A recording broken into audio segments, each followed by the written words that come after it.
Got a little reaction for y'all. Yo, Wes, it's 1090 Jake, man. I'm rocking with y'all. 1090 Jake, man. This video, we're going to be speaking on YNW Melly cooperating in a new interrogation video.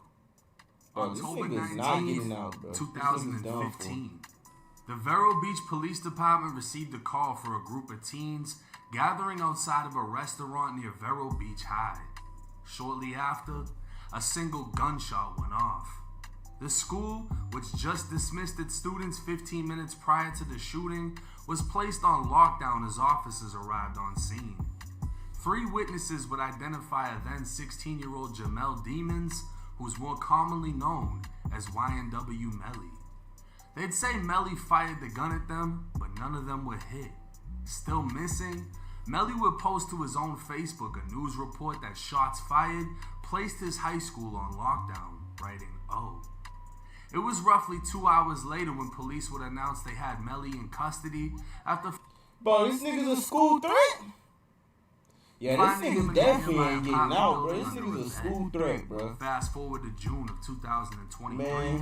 Melly is beginning his second week at trial for the murder of his 2 friends, and an 8-year-old interrogation video of Melly just dropped. The interrogation itself is from the day of the shooting, and Melly can be seen being questioned by 2 detectives about what took place, as he hilariously tells detectives to tell him what they know first. To talk to a lawyer and have him present with you while you're being questioned, you understand that? Yes. Okay, if you cannot afford to hire a lawyer, one will be appointed to represent you before any questioning if you wish one, you understand that? Yes. Okay. Now that you know that, you want to talk to me about what happened today?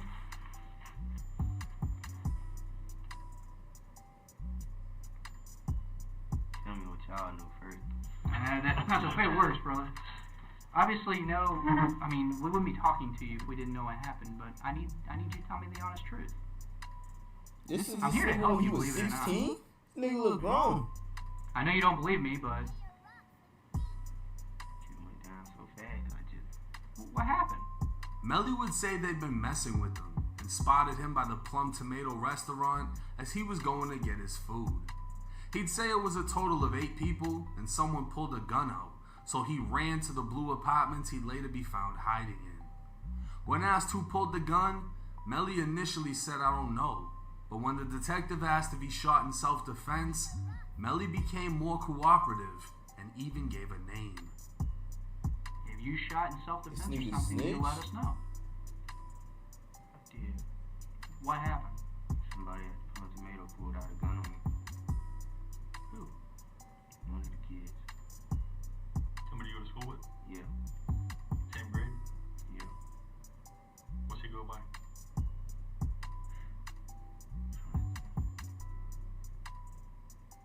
think he goes to the alternative.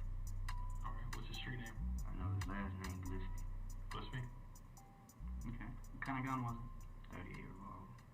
How you know it's a 38? I seen it. How close? This close. While Melly was asked for the street name of who pulled the gun, Melly gave the teen's last name, Gillespie. He was referring to Quintravious Gillespie, a then 17-year-old who went by the name Vontae. Melly would initially say he ran away when Vontae aimed the gun at him. Repeatedly being questioned about where the gun is, the detective would ask if Melly's worried about getting someone else in trouble, alluding that someone may have hidden the gun for Melly. You worried about getting... Bro, these niggas be setting these niggas up, bro. They be having footage of everything, bro. You can't be talking, bro. in trouble? You can't say a word to these niggas, bro. Cause, bro, the truth is eventually gonna come out, bro. The footage of the courtroom or wherever you was at, bro, is gonna come out, bro. Especially if you famous, bro. That shit crazy, bro. I can't tell nobody else. Did somebody else throw the gun in the river for you? Did you throw the gun in the river?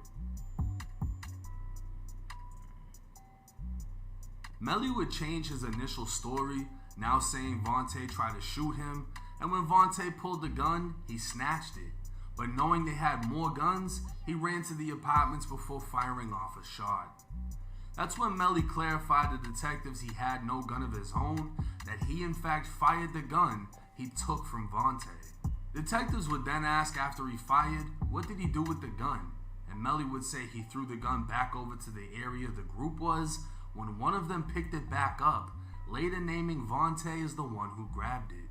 Detectives didn't believe him, and Melly, who felt he may face more charges if he gave up the location of the gun, eventually did tell detectives where he hid it, according to news reports from the following day. Melly would be charged with 3 counts of aggravated assault with a deadly weapon and 1 count of discharging a firearm in public. Bortland would post a picture of Melly to Facebook the same day, saying slick ass, and Melly would later be sentenced to a juvenile program.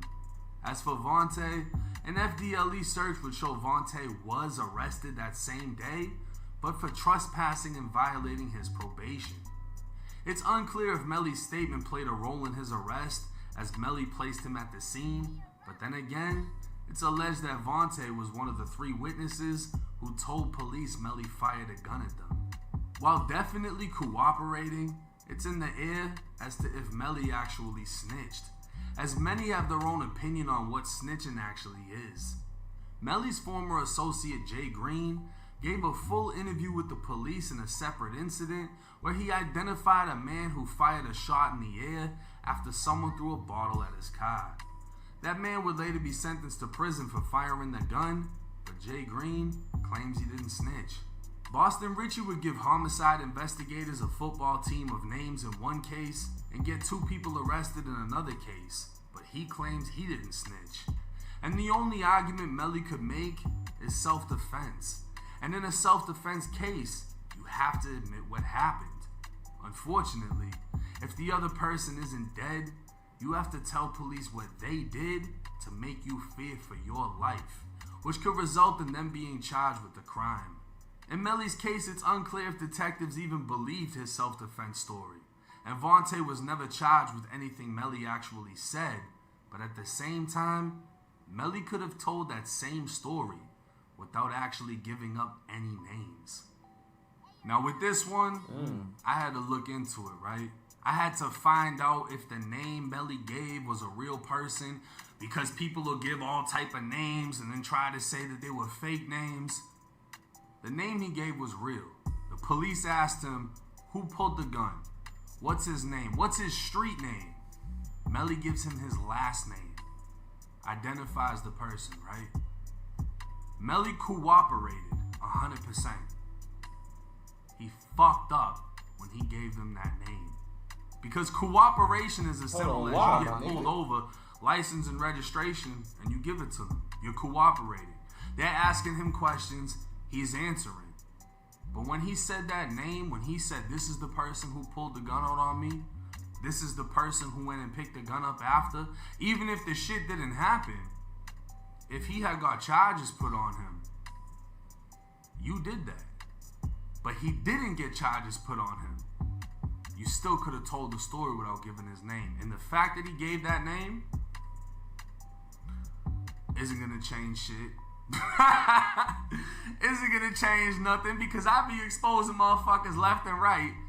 Paperwork, interrogation videos, and nobody gives a fuck.